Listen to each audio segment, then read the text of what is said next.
Орхон аймгийн тусгай хэрэгцээт боловсрол олгодог ерөнхий боловсролын 1, 7, 20 дугаар сургуулийн багш нарт нийслэлийн 63 дугаар сургуулийн багш нар арга зүйн зөвлөгөө сургалтыг зохион байгууллаа. Энэ жил анх удаага тус сургалтыг зохион байгуулж байгаа юм.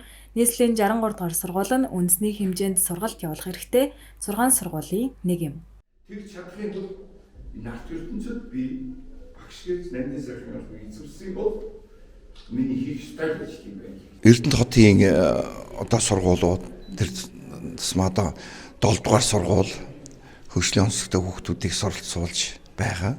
Дээр нь одоо энэ 1-р сургууль одоо энэ 13 дугаар сургууль гээд 20 дугаар сургууль гээд энэ хөгжлийн онцлогтой хүүхдүүдтэй одоо үйл ажиллагаа явуулж байгаа энэ байгууллагуудад нийслэлийн одоо 63 дугаар сургууль маань одоо хамтын гэрээнийхээ хувьд энд одоо сургалт явуулахаар ирсэн байгаа. Тэгээд бас нэлээд багш нар маань идэвхтэй ингэж оролцож байна. Ер нь бол Монгол Улсын засгийн газраас одоо хэрэгжүүлж байгаа энэ үйл ажиллагааны хүрээнд эндих шамруулах боловсролыг бүх нийтээр одоо хөгжлийн онцлогтой хүүхдүүдэд тэг шамруулах боломжуудыг олохын тулд бол бид одоо энэ сургалтыг явуулах ёстой. Тийм үүрэгтэй.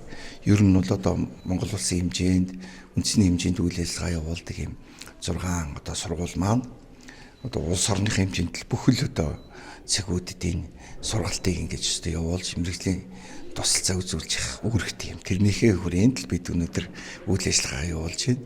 Бас Орхон аймгийн Эрдэнэт хотын маань сургуулиудын багш нар бас идэвхтэй сайхан оролцож байна. Ер нь их сэтгэл гаргаж ажиллаж байна.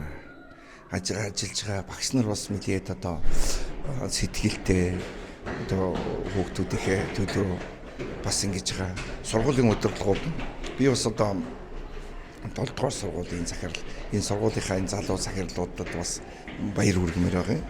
Тэгээ энэ хөгжлийн онцлогтой хүүхдүүдийн төлөө хийж байгаа зүйл нь бол одоо бас сургалтын орчин бүрдүүлэх тэгээд энэ анги танхимудаа одоо стогч болох одоо бас одоо арга зүйн талаар өөрөө бас одоо 7 дугаар сургуулийн захирал одоо гэрэл маань бас эрдэмтэн хүн учраас бас нэлээд одоо зүйлийг хийж байгаа юм байна гэж ингэж бас харагдаж байна.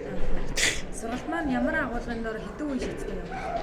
Ер нь бол одоо сургалт бол энэ арга зүйн одоо гол нь ер нь энэ тусгай хэрэгцээт боловсролын талаар мэдээлэл өгнө. Дээрээс нь одоо энэ хүүхдүүдтэй ялангуяа түгээмэл тохиолдог аутизмын хүрээний эмгийг одоо хэл заслын хэл ярианы одоо онцлогийг ийм мэрэгжлийн багш нар маань тэр хүүхдүүдэд түгээмэл тохиолж байгаа энэ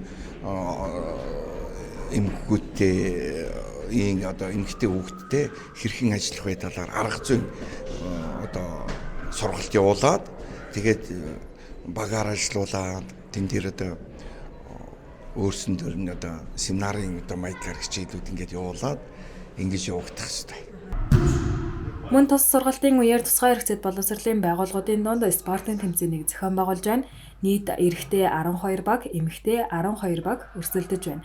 Тэмцээний шилдэгүүд маргааш буюу 11-р сарын 26-нд тодорхой юм.